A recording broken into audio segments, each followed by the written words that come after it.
Hola, bienvenidos a una emisión más de El Derecho a Disentir, espacio dedicado a las opiniones de jóvenes universitarios de diferentes disciplinas y escuelas, que pondrán sobre la mesa los temas que más le interesan a la sociedad. El tema de hoy es transporte contratado a través de plataformas tecnológicas. La minoría legislativa del Congreso de Yucatán interpuso una acción de inconstitucionalidad en contra de las reformas hechas a la Ley de Transporte del mismo estado, que buscaban la regulación del transporte contratado a través de plataformas tecnológicas. Señalaron que los artículos violaban el principio de libre competencia y concurrencia, así como los derechos de igualdad y no discriminación, por hacer una regulación diversa e inequitativa entre los conductores de transporte público y transporte privado.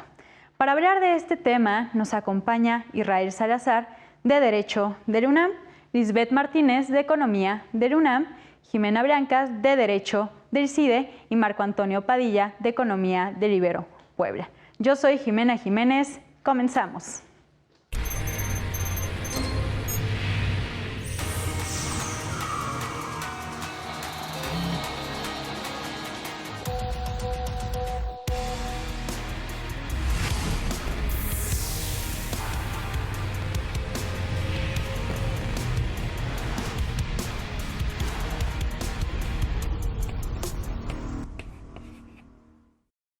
Para hablar de este tema bien importante, esta sentencia paradigmática incluso, primero debemos de saber qué fue lo que resolvió la Suprema Corte o qué tipo de recursos se trataba, qué tipo de juicio.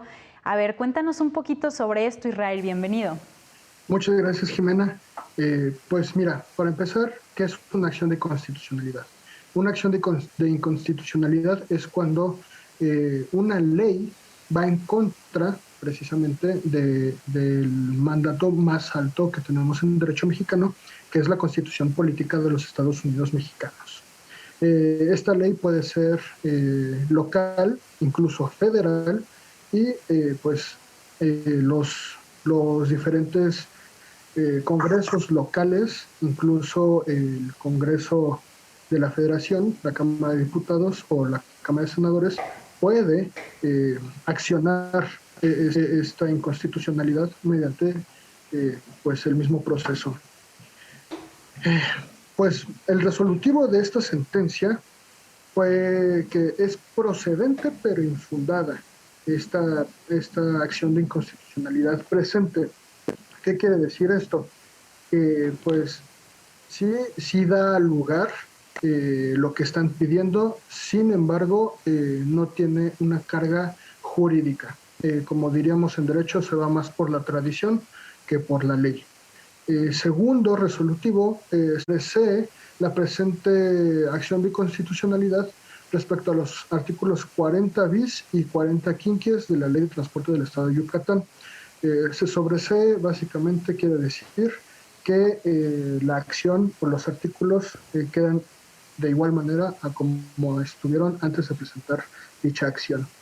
Se desestiman las presentes acciones en contra de los artículos 40 cuarter, 40 sexis y pues reconoce la validez de los artículos 40 sexis en la fracción novena, en las proporciones normativas que su año y modelo de fabricación o ejercicio automotriz no sean anteriores a 7 años de los modelos.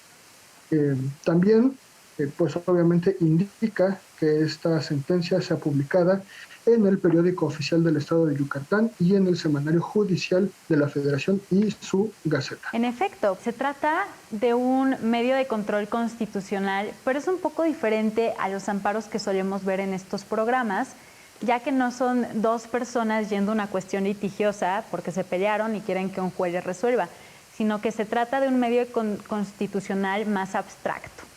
¿Y por qué se da esta abstracción de un medio de constitucionalidad?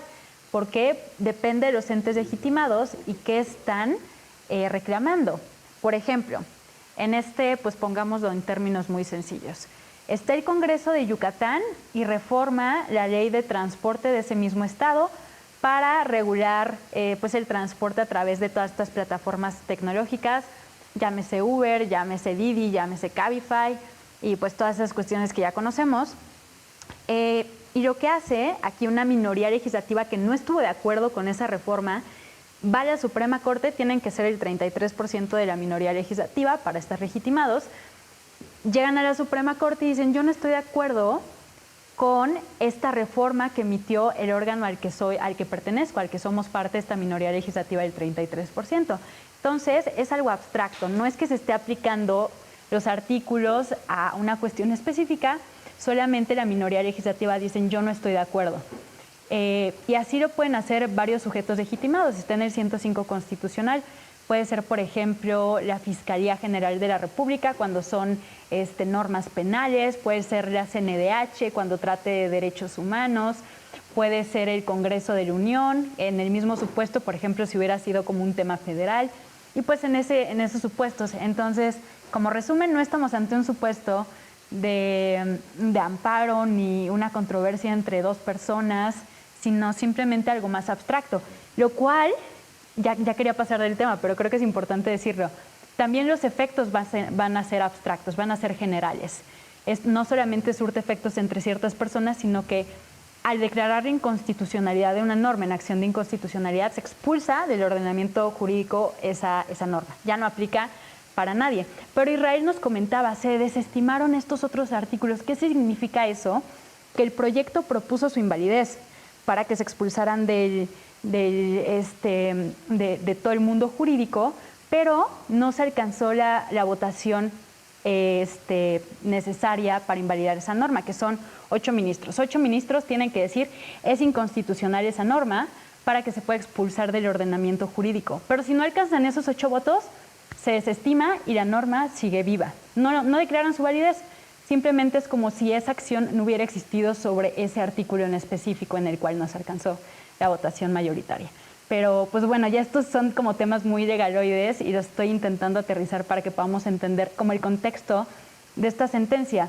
Pero quisiera que aquí Jimena me ayudara un poquito a ilustrarnos un poquito sobre el contexto de la situación. ¿De qué están hablando estos artículos? ¿De qué fue la reforma? Y pues, ¿por qué es novedosa?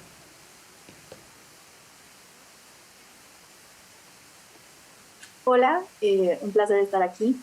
Bueno, básicamente la reforma tiene como objetivo intentar regular todos estos medios tan novedosos que ahora tenemos gracias a la tecnología. En este caso serían los medios de transporte que utilizamos a través de la contratación por medio de una aplicación, de una página de internet. Entonces, ese es el objetivo principal de la reforma a esta ley en Yucatán.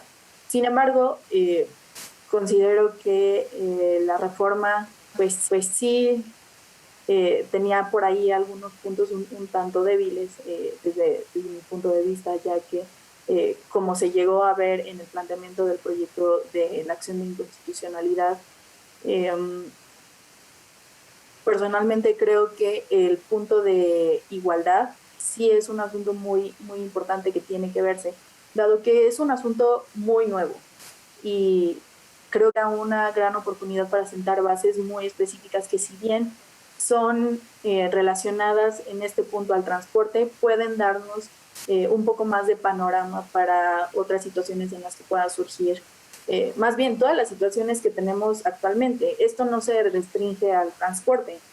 Actualmente también tenemos situaciones en las que podamos, o más bien aplicaciones y redes, páginas de internet, en las que podemos pedir algo de comer, podemos pedir el súper, podemos hacer 1000 cosas y necesariamente tienen que regularse, porque si no, pues entramos en una situación de ausencia de legalidad que nos pone en indefensión tanto al usuario como a las empresas y a estas aplicaciones. Sin embargo, creo que este primer acercamiento tiene como algunas falencias desde mi punto de vista. Por supuesto, estamos hablando de algo muy novedoso, que es, bueno, quizá no tan novedoso ahorita 2021, pero viene ya desde hace algunos años implementándose, que es el poder contratar un transporte a través de la pantalla de tu celular, que le piques y que llegue un coche por ti y te lleve de punto A a punto B. Lo cual es novedoso, por lo menos para mi generación, quizá para las generaciones que vienen después de la mía ya no es tan novedoso, ya nacieron con eso, pero pues por lo menos yo cuando era joven o tenía que pedir taxi o tenía que subirme a un camión, pero no existía Uber, no existía Cabify, no existían ese tipo de cuestiones. Entonces, pues empieza a crearse una realidad nueva y justo por esa novedad no está regulada. Entonces, pues al no estar irregulada cae en un plano de ilegalidad que hay que diferenciar. Es distinto algo ilegal a algo ilícito. Algo ilícito es ir en contra de la norma, del derecho. Y algo ilegal es simplemente estar fuera del derecho. ¿Por qué? Porque ni siquiera está regulado, como fue este caso, ¿no? Entonces, pues, como resumen, se crea una nueva realidad y se intenta regular, ¿no? Como casi todo se tiene que regular. Pero aquí quisiera irme tanto con Lisbeth como Marco, desde su área de expertise, qué tan benéfico es regular este tipo de situaciones y qué tan flexible o qué tan estricto tiene que ser. Si quieres, voy contigo primero, Lisbeth. Sí, muchas gracias, Jimena. Antes que nada, pues muchas gracias por la invitación. Saludos a todas y a todos. A mí me gustaría abonar un poco a lo que decía Jimena respecto a de qué surge todo este debate. Todo esto tiene que ver con algo que se llama la economía colaborativa, que justamente tiene que ver con una serie de actividades económicas que se desarrollan a partir de estas plataformas en línea que ofrecen una serie de servicios o permiten compartir bienes que de alguna manera están subutilizados, o al menos esa es como la idea en la teoría, ¿no? A partir justamente de plataformas gratuitas o estableciendo un precio base a través de acuerdos entre personas, ¿no? Entonces, buscan justamente proveer estos servicios a partir del uso de la tecnología, de la información y sobre todo sobre la base de la confianza, tanto en el usuario como en las plataformas. Entonces, la idea original de ofrecer estos servicios de Uber, de Didi, de transporte a través de plataformas tecnológicas, era justamente que, por ejemplo, tú en Ciudad de México, que si vivías al norte y tu trabajo te quedaba hasta Ciudad Universitaria en el sur y hacías 2 horas de camino, pudieras, darte de alta en esta plataforma y tener la posibilidad de ofrecerle a otra persona, echarle rating, ¿no? Y decirle, bueno, vámonos, yo me ahorro un poco de gasolina y a ti te beneficia para que puedas llegar también a tu trabajo.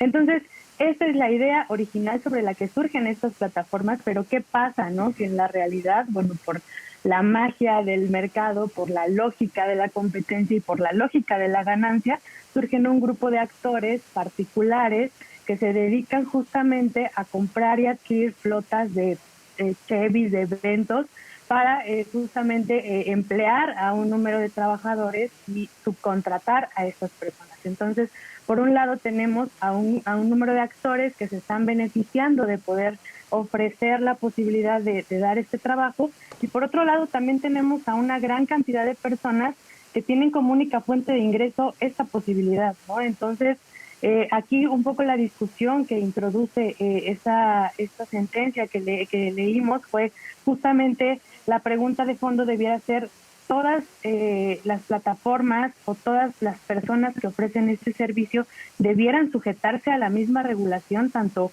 el transporte público como los taxis, como estas nuevas plataformas a través de Internet, deben sujetarse a la misma regulación, o qué es lo que ofrecen estas respecto a otras que de alguna manera representan una ventaja respecto a las anteriores, ¿no?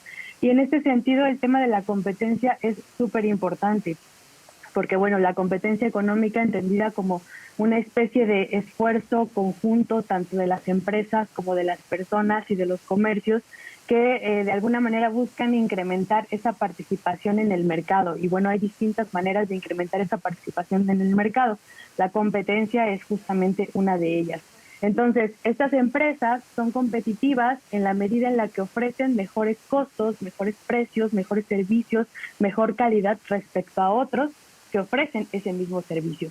En la medida en la que un mayor número de empresas ofrece mejores servicios, la competencia de alguna manera se van haciendo más competitivas y el mercado se va haciendo más competitivo y esto beneficia a todas y a todos, ¿no? Entonces, desde la lógica es un poco esto. Sin embargo, yo difiero un poco de la sentencia porque pareciera que toda la lógica sobre la que se orienta es a partir justamente de qué pasa con el mercado y qué pasa con cómo se mueve esa competencia, ¿no? Sin embargo, considero que una acción que se presente como constitucional y que de alguna manera pretenda establecer una serie de normas y una serie de regulaciones de estas aplicaciones debe trascender esa lógica de la competencia y debe enfocarse, por ejemplo, en estas otras problemáticas como la subcontratación, como los problemas en el empleo, como los problemas en esta concentración del mercado que de alguna manera estos privados que ofrecen mejores posibilidades respecto a otros están teniendo. Entonces hay una serie por ahí de problemas que me parece que ahorita vamos como a abordar y que bueno, a mí me gustaría como comenzar con esa polémica que me pareció fundamental y esa lógica de centrar el argumento sobre la competencia y sobre el mercado cuando creo que debiera haber otros problemas de fondo que también debieran estarse discutiendo. Por supuesto, tienes toda la razón porque igual creo que faltó desarrollar un poquito más la problemática en términos laborales que me gustaría abordar más adelante. Pero pues es que no hay una regulación laboral entre los llamados socios conductores, porque no hay una relación de patrón, de empleado, sino simplemente se les llama socios conductores, ¿no? Como si fueran su propio jefe y es una regulación un poco atípica para por lo menos nuestro sistema de justicia laboral. Pero a todo esto no quisiera dejar pasar la opinión de nuestro compañero Marco, en lo que estamos hablando de la regulación, o sea, ¿qué tanto es bueno que se regule una nueva realidad en términos económicos? Y si esta regulación, esta específicamente de la cual estamos hablando, pues es benéfica o no. E igual, si quieres decir alguna opinión sobre la sentencia, adelante. Claro, primeramente muchas gracias por la invitación. La verdad es que considero importante destacar dos partes, ¿no? La primera parte es la plataforma. Y la segunda parte, como tú mencionabas bien, el socio conductor. El socio conductor es el principal afectado dentro de esta normativa. Pues. Entonces, ¿qué tenemos? Una normativa que no afecta directamente a la empresa Uber, Cabify, Didi, como esta se llame, y una legislación que afecta directamente al conductor y al consumidor. ¿Por qué? Porque el conductor lo deja más básicamente entre la espada y la pared, ¿no? Un conductor que va a sufrir una reducción de su ingreso debido a que va a tener que llevar ciertas regulaciones, va a tener que tomar alternativas, ¿no? Entonces, primero, diferenciar a quién va enfocado esta situación. Las plataformas tecnológicas, quiera que no, la regulación se puede manejar en otros temas, ¿no? Podría ser fiscal, pero el tema aquí es que esta regulación impacta directamente tanto en el empleo como en la oferta del servicio, que también era un debate dentro de la circunstancia, ¿no? Que no podían ser comparables, ¿no? Que no eran idóneos. Recordar siempre que en un mercado es prácticamente imposible que un producto o un servicio sea idóneo a otro. A pensar en ejemplos tal vez como el gas, así dentro de este tipo de servicios o de productos hay sus diferencias. Entonces, pues tratar de mencionar que la afectación a la competitividad es bastante grande y no únicamente afecta al chofer o al socio conductor, sino también afecta a aquel que no tiene acceso más que al servicio de taxis, pues. ¿Por qué? Porque tiene características negativas. O sea, todo el mundo, nos ha tocado que le preguntas a un taxi cuánto va a ser, cuál es la tarifa, y pues tienes que atenerte a él porque no hay otra persona que preste el servicio. A nivel de dinámica de mercado, pues esto es completamente negativo. ¿Por qué? Porque en la existencia de Uber, de Cabify, lo único que va a hacer es hacer competitivos los precios, competitivos los servicios. Va a mejorar el nivel de servicio, va a mejorar el nivel de precios, o sea, van a ser mucho más competitivos a nivel de mercado, y el principal beneficiado es el consumidor. En el caso de que existan estas barreras, estas limitantes para que exista competencia, pues el consumidor es uno de los principales afectados. Se seguirá pagando en cantidades bastante grandes un servicio de taxi, y ¿qué sucede? No tienes otra forma de acceder al mismo servicio. Entonces, es como el problema, y diferenciar los factores, ¿no? Porque una cosa es la empresa y otra cosa es el socio conductor, que creo yo es el punto importante en esta situación. Darse cuenta que el principal afectado es el empleado, bueno, en este caso el autoempleado, pues. Aquí hay pues tres actores económicos que podemos ver, ¿no? Está el consumidor, está el socioconductor, pero se pierde de vista el intermediario, o sea, finalmente al que maneja la plataforma y al que tiene toda la logística, y es a quien menos a través de esta regulación se le está afectando. Finalmente se le está pasando la carga al consumidor, al conductor, como bien mencionas. Pero para todo esto no me gustaría pasar de tema sin saber cuáles son estas regulaciones. Yo creo que aquí Israel nos podría ayudar para comentarnos qué es lo que establecían estos artículos, qué tipo de regulación. Por ejemplo, estaba leyendo que mencionaban que el auto tenía que ser propio del socioconductor o no tenía que tener más de 7 años, o como esas cuestiones, como esos requisitos. Entonces, Israel, a ver, ayúdanos un poquito con estos requisitos de los cuales estamos hablando, ¿no? Y para entender por qué se le está afectando más al socioconductor, al consumidor, que al mismo intermediario.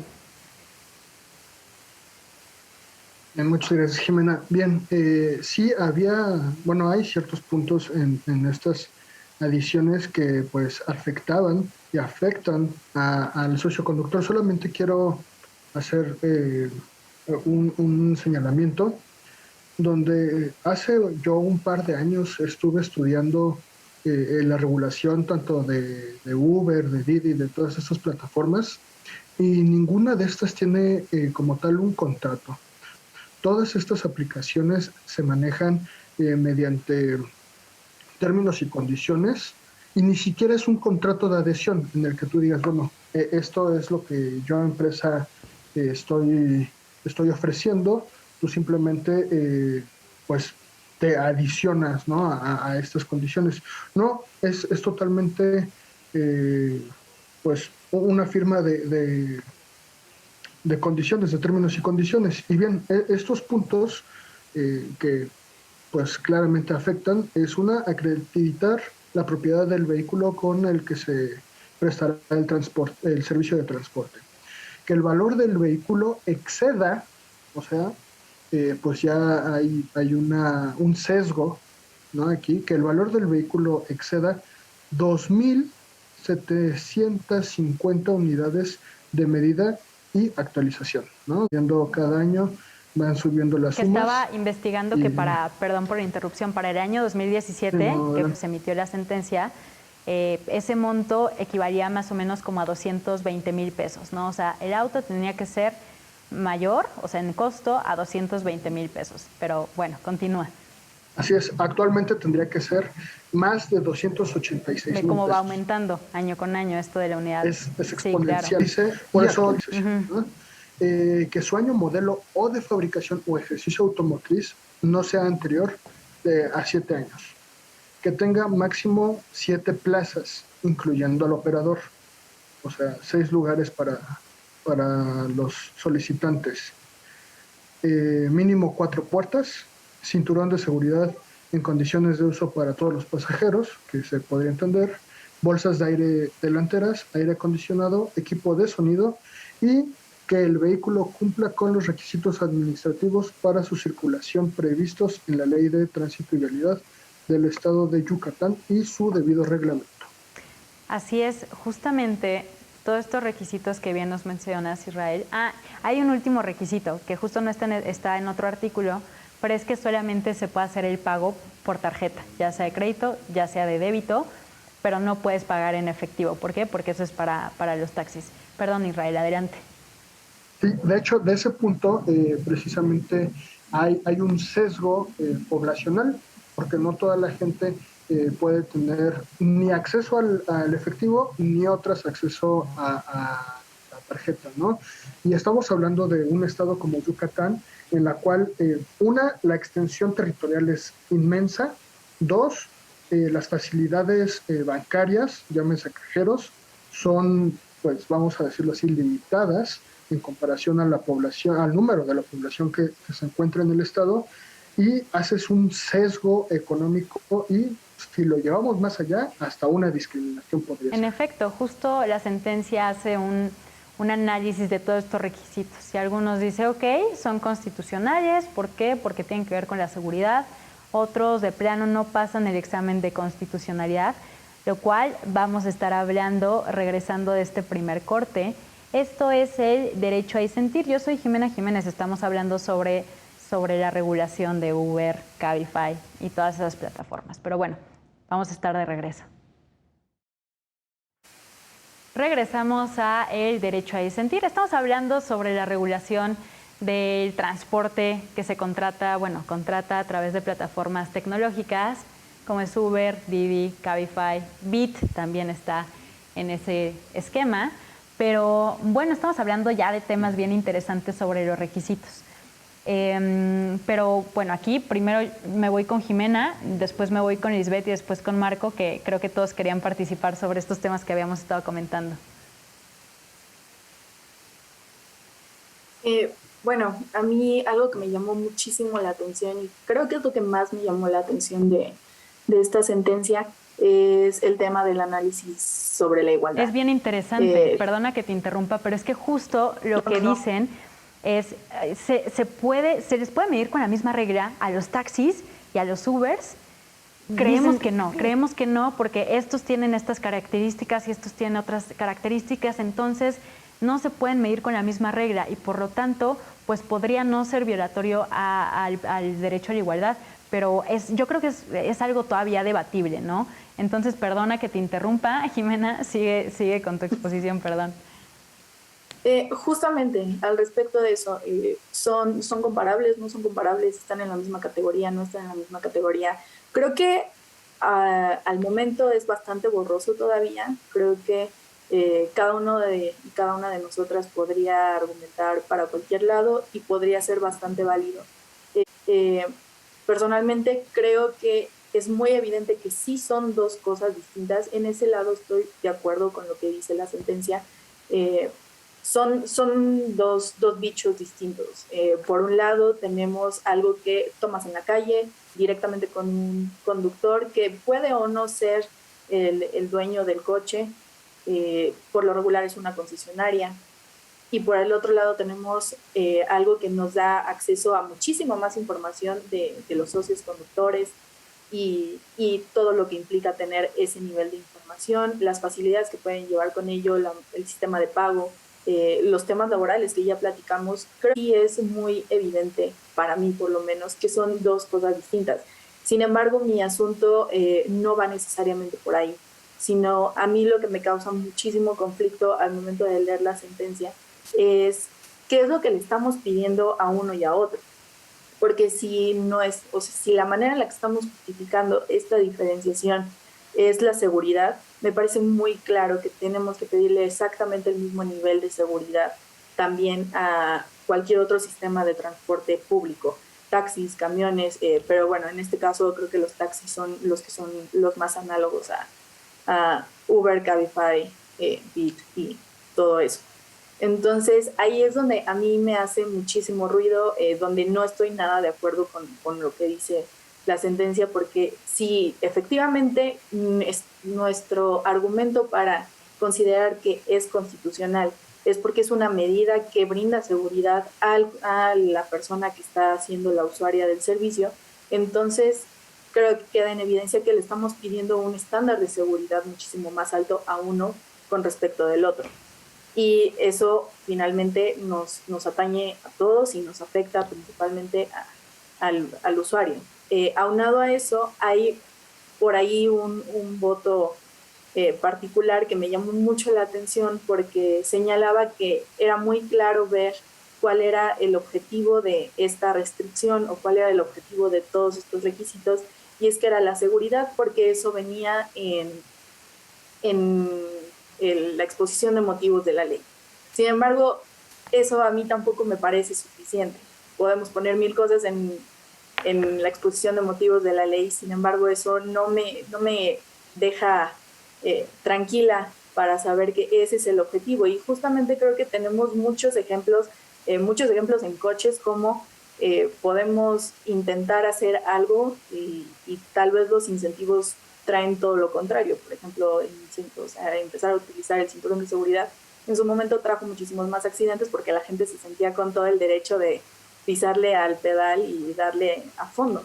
Entonces, a mí es todo este asunto el que no me termina de cuadrar y con el que pues sí me siento bastante incómoda. Claro, en creo que esa es un punto bastante válido porque hay que recordar que, como bien dices, la sentencia menciona que son constitucionales ciertos requisitos, como es que el auto pues tenga no menos de 7 años, digo, no más de 7 años, que lo de las plazas, que no tenga más de 7 plazas, lo de los cinturones de seguridad, lo de las bolsas del aire.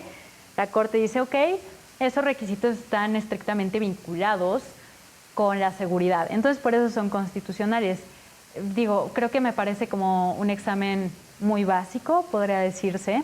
Creo que pudo ir un poco más allá, pero con lo que decías me llama mucho la atención, porque también cuando pues, los jueces analizan las normas, pues tienen que partir de un principio de constitucionalidad. O sea, lo que hace el legislador es constitucional, partimos de ahí. Ya después analizamos si no cumplen ciertos requisitos, pero parten de que es constitucional. ¿Y cómo van a saber eso? Pues creo que una de las únicas herramientas que tienen es pues irse a la exposición de motivos, porque si no se van a la exposición de motivos, pues ¿en dónde más van a leer las razones que tuvo el legislador para hacer ese tipo de regulaciones? Y aquí entra en debate todo lo demás del uso de evidencia científica, y no solamente evidencia científica técnica, sino también como opinión de expertos como en economía, o algunos expertos debe haber en este tema de regulación de plataformas tecnológicas, ¿no? Entonces a mí me parecería interesante como hacer uso de este tipo de personas con ese tipo de expertise para analizar la constitucionalidad de los temas.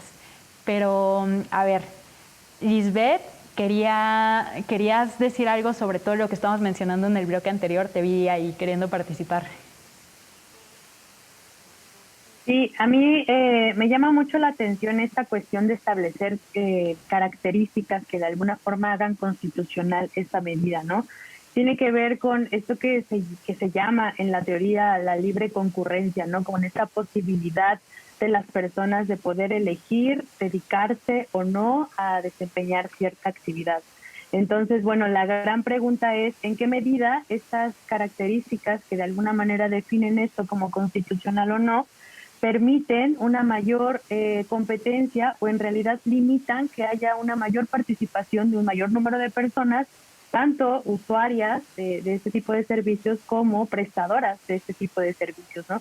O más bien, exigiendo estas características, ¿no será que se está restringiendo a ciertas particularidades o a ciertos grupos o a ciertos tipo de personas con cierto poder adquisitivo y ciertas posibilidades de cumplir con estos requisitos que establecen estos automóviles que pareciera ser un poco exagerados de pronto? Y entonces esto también plantea la posibilidad de que sea en realidad un número muy reducido de personas que sea quienes puedan ofrecer este servicio, y en esa medida este número reducido de personas tenga la posibilidad además de incidir en los precios y de incidir en esa oferta, ¿no? que se otorga sobre este servicio. Entonces ahí también me parece que se plantea una discusión bien interesante, y respecto a esto de con qué vara medir un servicio u otro, híjole, parece que es bien complicado, porque sería entonces pensar en que existe también una especie de mercado que es diferenciado, ¿no? O sea, si bien sí es cierto que los taxis son a veces, en el caso de nuestra realidad mexicana, poco comparables respecto al servicio que se ofrecen en los Uber o en los DiDis, también es cierto que los consumidores o las personas que adquieren estos servicios es de pronto difíciles de medir, ¿no? Es decir, no podemos encasillar a un mismo tipo de consumidor, a uno o a otro servicio. Entonces es complejo pensarlo también de esa manera, y me llama mucho la atención respecto a lo que decía Jimena sobre esta polémica de si entonces se está pensando en la seguridad, por qué se está orientando la conversación y la discusión hacia el tema de la competencia y hacia un tema de establecer estas características que se esconden bajo esta constitucionalidad y que en realidad también esconden estos otros puntos que son bien interesantes para la discusión. Sí, yo creo que es bien interesante, porque justo en alguna parte de la sentencia dicen, ok, el parámetro de regularidad constitucional para analizar estos temas es el artículo 28 constitucional, el cual es únicamente términos económicos.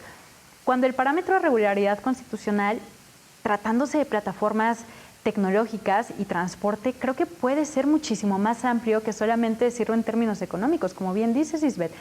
O sea, ¿por qué se tiene que ver únicamente en términos tecnológicos cuando hay más implicaciones? Y aquí pues estamos viendo el tipo de transporte, ¿no? Esta duda de si pueden ser equiparables o no. Y pues es que puede seguir habiendo debate, porque a ver, tenemos a dos prestadores de servicios que prestan el mismo servicio, pues. O sea, llevarte de punto A a punto B, que es transporte. Pero lo hacen de una forma diferenciada. Entonces, por la forma, más que por el servicio, ya se puede hacer una regulación pues diferente, y es lo que sigue en debate todavía. O sea, todavía sigue un poquito el debate de estas cuestiones. Pero bueno, para esto, justo el ministro Saldívar en su voto menciona que todos estos requisitos podrían considerarse incluso, volviendo a los términos económicos, como barreras a la entrada para los demás socios conductores. Y quisiera pues que Marco nos ayudara un poquito con su opinión sobre este tema. Claro, digo, las barreras son claras, ¿no? Teniendo en cuenta la circunstancia del país, el precio mínimo del vehículo, las características que se solicitan, es realmente una barrera a la entrada, sobre todo porque estamos hablando de que ya se exige que el mismo propietario sea el socioconductor. No estamos hablando de que una persona pueda subcontratar a otra y puedan conducir un carro con las características necesarias. Entonces, claro que limitas a un sector de la población enorme. Entonces, y más que eso, también hay mucha segmentación. Hace rato quiero tomar un poco la participación de Israel, porque pensar en toda la gente que también se va a quedar sin poder acceder a estos servicios es importante. Más del 50% de la población del sur del país no posee una cuenta bancaria. Estos son datos del ENIF. Entonces, pensar en todas las implicaciones que tiene, y que además y volver un poco al punto pasado, pues la relación que tiene, digo, son servicios que se sustituyen el uno al otro. Pensémoslo directamente como consumidor. O sea, yo como consumidor no tengo acceso a un taxi directamente. La siguiente opción que pienso es un Uber, es un Didi, es un Cabify. ¿Por qué? Porque es el servicio más cercano. Repito, buscar una idoneidad es complicado, si no es que imposible. Entonces, tomar en cuenta las cuestiones que implican como una cuestión discriminatoria, no únicamente para el oferente, sino también para el consumidor. Yo, parte del 51% de la población que no tengo acceso a una tarjeta, ya sea porque soy menor de edad, ya sea porque no tengo la capacidad, ya sea porque no hay una institución bancaria donde yo estoy, no tengo acceso a un servicio de otra índole, y me quedo con la necesidad de estar consumiendo un servicio obligado de características monopólicas, donde estoy básicamente a merced de lo que el taxista decida. Entonces, justamente retomar la parte de que sí son barreras legales a la entrada, y también esta afecta también a la competencia completamente. Una barrera legal a la entrada, pues sí, porque tú como oferente único, porque la plataforma es únicamente un intermedio, es un mediador entre el que busca el servicio y el que lo obtiene, bueno, el que lo ofrece, perdón. Entonces, pensar en eso es, tú solo te autoempleas, tú solo generas tu ingreso, pero sin embargo, pues no tienes las mismas condiciones que tiene un taxista, pues. Entonces, das el mismo servicio, pero por el único hecho de que ocupas un medio diferente para encontrar a tu clientela, ya existen barreras legales a la entrada, y también barreras legales para el consumir este servicio. En efecto, bien lo mencionas, que aquí existen barreras legales a la entrada, porque por lo que tengo entendido, las barreras a la entrada no solamente, se pueden establecer por el propio mercado, pero aquí estamos en el supuesto de que la misma ley las esté estableciendo. La misma ley está estableciendo estas barreras a la entrada, por ende el Estado es el que está imponiendo estas barreras. Y también, por otro lado, no quisiera dejar pasar un tema que menciona la sentencia, que es lo del dinero, ¿no? O sea, y aquí me parece interesante porque también lo mencionan en términos de competencia. Y lo mencionaban en términos de competencia muy al principio para saber si podían o no estudiar esto, para determinar si el Congreso de Yucatán realmente tenía la competencia para regular estas plataformas tecnológicas.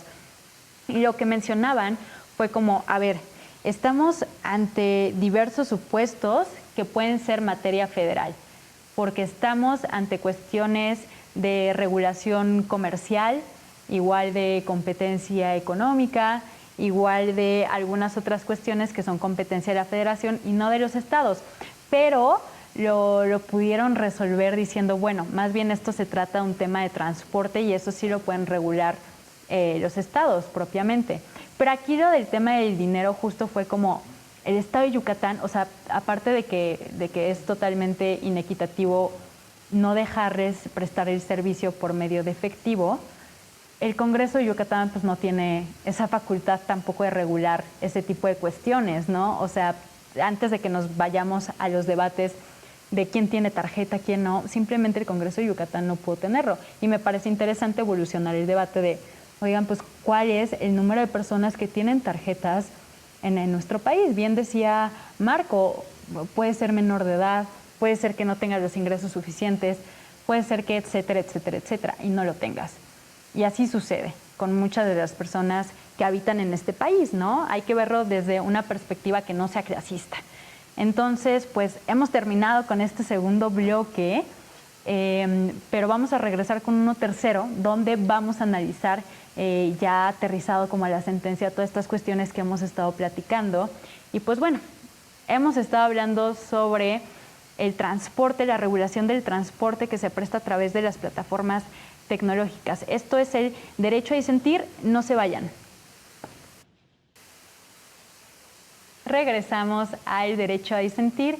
Estamos platicando un poquito sobre una sentencia, una acción de inconstitucionalidad muy relevante que resolvió el Pleno de la Suprema Corte, que es sobre la regulación de las plataformas tecnológicas que prestan el servicio de transporte.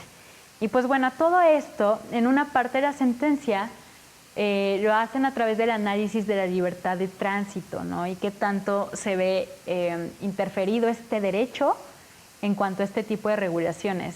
Israel, me gustaría que nos comentaras un poquito sobre esto. Muchas gracias, Jimena. Bien, pues en específico dicen aquí en los accionantes que el artículo 40 septis, fracción tercera, y 41, fracción cuarta de la Ley de Transporte del Estado de Yucatán violentan los artículos 11 y 28 de la Constitución Política de los Estados Unidos Mexicanos al imponer estas medidas que los conductores de estos socios conductores de estas aplicaciones pues tienen que cubrir, ¿no? Desde tener una verificación vehicular, que pues creo que eso es obligatoria para todo el país, y tener diferentes requisitos a los que pues un servicio de transporte público concesionado llamado taxi debería de tener, que muchas veces supuestamente ellos no tienen, y ellos están siendo forzados a cumplir mayores requisitos de los cuales están pidiendo. En efecto, y aquí me parece muy curioso el examen que hace la sentencia, y también quiero volver a traer a colación el voto del ministro Saldívar, porque menciona, a ver, estos requisitos, ok, intentan cuidar la seguridad de las personas y de los conductores, porque también la seguridad de los conductores es importante, tanto así que también nos ranquean a nosotros y a nosotras. Pero justo dicen, bueno, como quieren cuidar la seguridad, pero por otro lado pueden incidir en la libre competencia, en la libre concurrencia, en la libertad de tránsito y otros derechos, pues aquí hay un choque, ¿no? Choque de derechos. Y la herramienta argumentativa pues, que podríamos implementar es el test de proporcionalidad dependiendo de cada requisito. Pero yo ahí considero que ni siquiera se necesita un test de proporcionalidad. O sea, para hablar un poquito sobre este tema, en el test de proporcionalidad necesitas pues acreditar varias cosas, ¿no? Que haya un fin constitucional que se esté protegiendo a través de las medidas, que sea idónea esa medida, que sea necesaria, que sea proporcional en un sentido estricto. Pero yo creo que simplemente con un examen de razonabilidad hubieran quedado estos requisitos. Pero bueno, no sé qué opinen aquí mis compañeros. No sé si tú, Jimé, tengas alguna opinión al respecto. Creo que estoy de acuerdo contigo. Me parece que llegar a ese punto probablemente no era o no sería tan necesario. Más por lo que decías al inicio, creo que el análisis inicial que realizaron fue muy básico. Entonces creo que si en el caso en el que se hubiera hecho algo un poco más a fondo, a lo mejor más concienzudo, tomando en cuenta la evidencia científica de la cual mencionaste, y a lo mejor hasta un poco de conciencia en materia como de políticas públicas, podríamos habernos dado cuenta de estas cositas que a todo el mundo nos están haciendo mucho ruido. No, y mencionas, esto de políticas públicas es bien interesante porque justo hay todo un debate ahorita en el desarrollo de los derechos económicos, sociales y culturales, de qué tanto una corte puede establecer cuestiones de política pública, ¿no? Porque pues son jueces, no expertos en política pública. Entonces, ¿hasta qué punto pueden llegar a decir esto sí, esto no y esto de esta forma?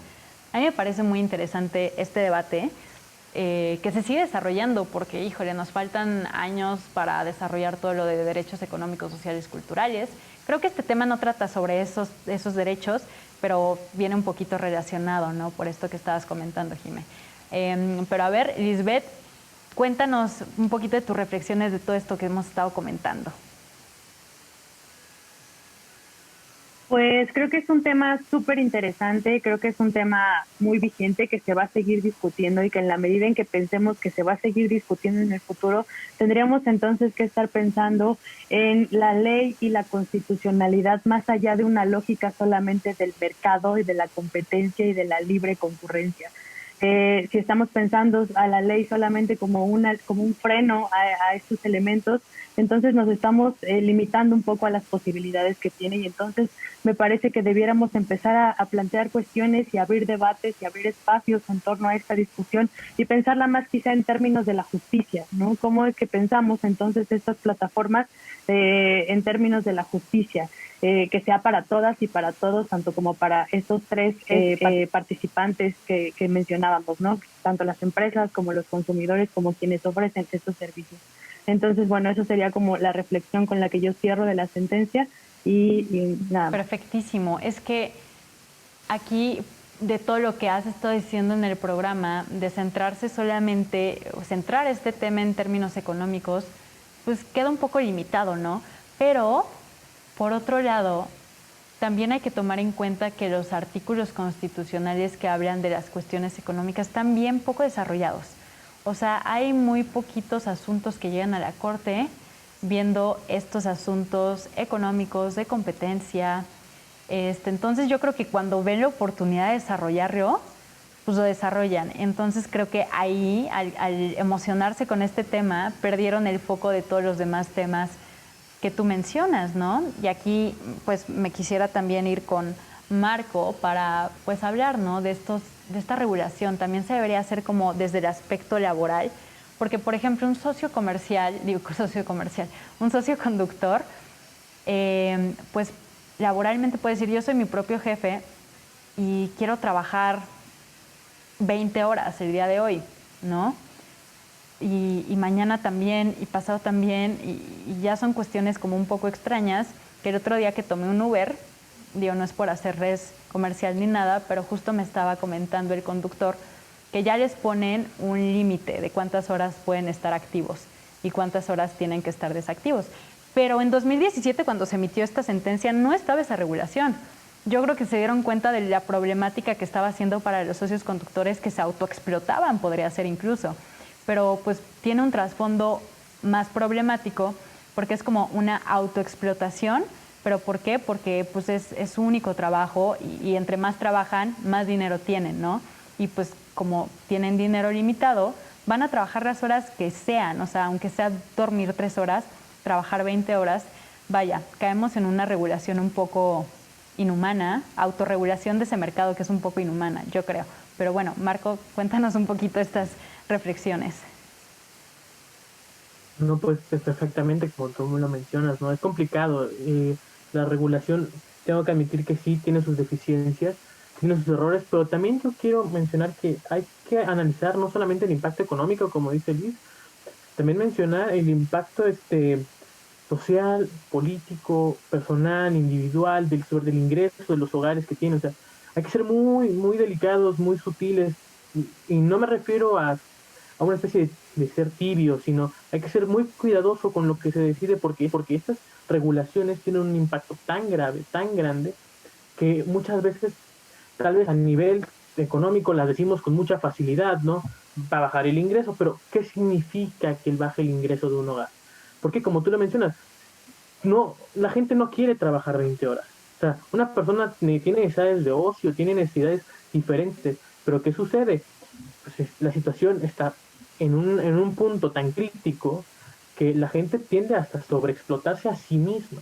Entonces, reconocer la trascendencia de cuestiones legales a nivel económico en todos los aspectos de la sociedad es necesario. ¿Por qué? Porque así podemos darle esta multidimensionalidad y darle esta visión y perspectiva de todos los lados posibles y así poder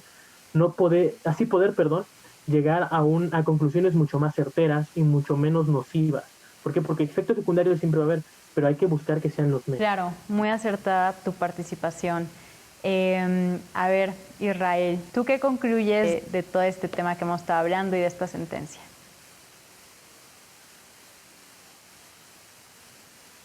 Yo rápido con unos 3, 4 puntos. Una, reformas laborales, sí o sí.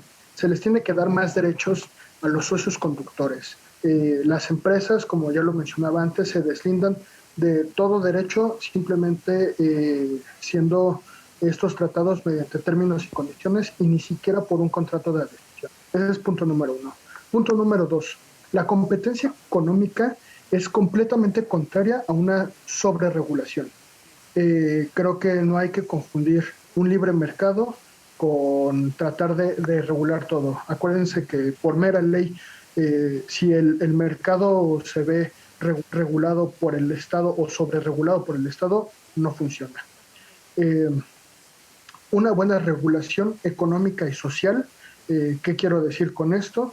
Que los salarios de manera, pues obviamente puntual a la economía del país tiendan a subir y obviamente pues dar una mejor y mayor calidad de vida a todos los trabajadores, llámese taxistas, Didis, Uber, ¿no? En este aspecto. Y por último, creo que el espíritu de todo esto reside en una buena regulación hacia los taxis, que son un transporte público concesionado, y no una sobreregulación a las plataformas de transporte. Claro. Jimena, cierras con este programa. Échanos tus conclusiones. Bueno, por último, estoy más que de acuerdo con lo que dicen Israel, Marco y Lisbeth. Creo que a mí lo que me queda por aportar, creo que ya desmenuzamos la sentencia por donde se pudo y estamos de acuerdo en que como que no nos convence. Yo simplemente tengo la clásica crítica que va más bien encaminada al Congreso de Yucatán, que es o sea, yo lo que veo en la expedición de esta reforma es una ausencia clara del análisis a la realidad social. A la realidad social, es más, hasta de nosotras las mujeres que más de una ocasión yo prefiero pedir Uber que arriesgarme tristemente a tomar un taxi en la calle. No por otra cosa, sino podrá ser igual de inseguro, no lo sabremos, espero nunca saberlo, pero por lo menos mis seres queridos en el contacto de la persona que me llevó y me trajo. Entonces, ese solamente es un punto aunado a los muchos otros que ya comentamos. Yucatán es una población que, como ya lo dijeron, no necesariamente tienen tarjetas de crédito. ¿Qué personas se pueden? O sea, la verdad es que es muy difícil poder costear un coche que cueste lo que ellos están imponiendo. También tenemos que pensar en que es una población rural, bueno, no rural, perdón, pero que se dedica a la agricultura en su mayoría en Yucatán. Y creo que eso lo podemos extender a muchos lugares de la República. Entonces, me parece una ley expedida sin mucho análisis detrás, lo que la vuelve sumamente complicada y abona a que tengamos este tipo de sentencias relacionadas a acciones de constitucionalidad que se vuelven igual de complicadas y que en lugar de ayudarnos a ver un panorama más claro, en todo caso puede que hasta lo complique. En efecto, lo mencionas muy bien. Y nada más como reflexiones finales, pues ok, se tiene que regular, pero tampoco se debe caer en una sobreregulación como ha sucedido con los taxis, por ejemplo, pero tampoco tiene que ser una regulación muy laxa, pero a su vez suficientemente flexible, porque estamos hablando de plataformas tecnológicas que van cambiando semana con semana, mes con mes, muy rápido, ¿no? Entonces tampoco tiene que ser algo muy rígido, porque va a caer en desuso muy rápidamente. Pero pues bueno, hemos terminado con este programa de El Derecho a Disentir. Hemos estado hablando sobre la regulación de las plataformas tecnológicas por las cuales puedes contratar el servicio de transporte. Fue una acción de inconstitucionalidad resuelta por el Pleno de la Suprema Corte, en la cual ya estuvimos platicando, analizando en este programa. Muchísimas gracias por acompañarnos. Yo soy Jimena Jiménez y nos vemos a la próxima.